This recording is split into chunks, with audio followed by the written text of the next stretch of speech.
gamers? This is NGG here with another multiplayer co-op game for the Nintendo Switch. This is going to be my 4th year in a row doing it, so I will leave a link down in the description where all the other videos can be found. I'll put one of them in there. I can put my first one in there or last year's in there. One of them will be there, and then the rest of them are gonna be on that list. But so the first game I want to talk about is a game that came out last year, and that is Mario versus Donkey Kong. This is a puzzler, so you have to solve these mini puzzles to get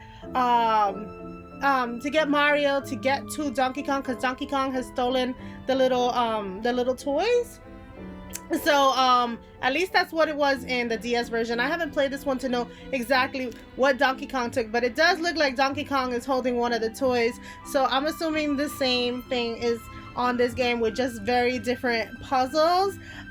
So yeah, we have Donkey Kong versus Mario versus Donkey Kong. The next game we have is another Donkey Kong game, and Donkey Kong Tropical Freeze is another one. This is more of a platformer, so if you love platforming, this is, from what I hear, is hard. I don't know if playing it in multiplayer mode makes it any easier, because I have yet to experience this one. Yeah, I mean, I've played a little, but I've played it in the single player, so I haven't played it in the multiplayer yet. There are some NSO games that are also multiplayer, so if you want to check, if you have the online system, you can play some of the Donkey Kong games on the NSO, but definitely check out Donkey Kong Tropical Freeze. There is a Funky Kong mode, which makes it super easy, which I'm sure is going to be the way I play it, because I am no good at platformers. The next game is Indie Darling, and that is Cat Quest 3. Well, all of these Cat Quests, but I've already talked about this one last year, so we're just gonna focus on Cat Quest 3. Cat Quest 3 is the newest to the Cat Quest series. You can get the Possum Pack like I have, which has all of them included. The first one is not multiplayer, but the third one is multiplayer, and the third one takes place on the sea, so you're more in the sea and pirate themed, I think, than the other two. And these are super cute little stories. I always refer to it like a little palate cleanser, in the fact that if you want something smaller, RPG, action RPG, in between your bigger RPGs, this is definitely one to give a try. I love the Cat Quest series. I just have to play Cat Quest 3. That's next on the bucket list. The next game is a game that recently got, maybe not recently, I think at the end of last year, got a multiplayer mode, and that is Cult of the Lamb. So if you ever like kind of wanted to start your own cult, there you go. You have Cult of the Lamb. It looks super cute. It's like a simulation where you're like having to make sure that your cultists are taken care of and all that stuff. I think you even get to marry in this game. The cult leaders get to marry in this game. I haven't played it enough. I haven't opened my copy. This is one that I want to play actually with my daughter, since she's really into games like this, I think. And this would be a fun game to play with my daughter. So the next game I have for you guys is fitness boxing featuring HATSUNE no MIKU. I am butchering that name. Let me know in the description how to pronounce this name so I don't butcher it anymore. But yes, I've played this fitness boxing game, and it is super hard for those who have never experienced boxing. It definitely, you can push yourself, you can make it easier, you can make it harder. This has a multiplayer mode. I've played the base game by myself. I haven't played in multiplayer yet, but it is one that I am looking forward to playing in multiplayer mode. And I think you can only have one trainer to both of the people playing, so that I think might be the only downside, but then it would be too many voices talking to you if you had 2 players. But definitely a game I enjoy, and I am looking forward to playing more, and playing maybe hopefully with my daughter, who's now on her fitness journey as well, and then maybe we can play this together. The next game I have for you is an older title, and this one is by Access, and it was provided by Access along with the last game that was provided by Access, the fitness boxing.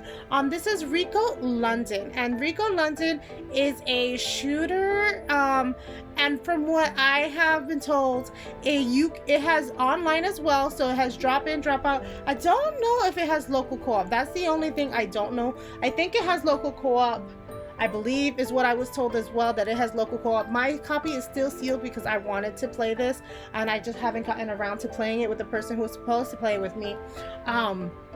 But yeah, this is a shooter game. This takes place in London, obviously RICO London, and you're trying to get kill all the mafia people on your way up to the tower, I'm guessing to the boss. And so there's a drop in and drop out capabilities is what I've been told. The next game I have for you is a DC Justice League Cosmic Chaos. Now this game is reviewed on my channel as well if you want to find out. This one is definitely a little bit more for the kids. If you have kids that you want to play with and you don't have a game in mind, this one's definitely very kid friendly. I had a good time by myself.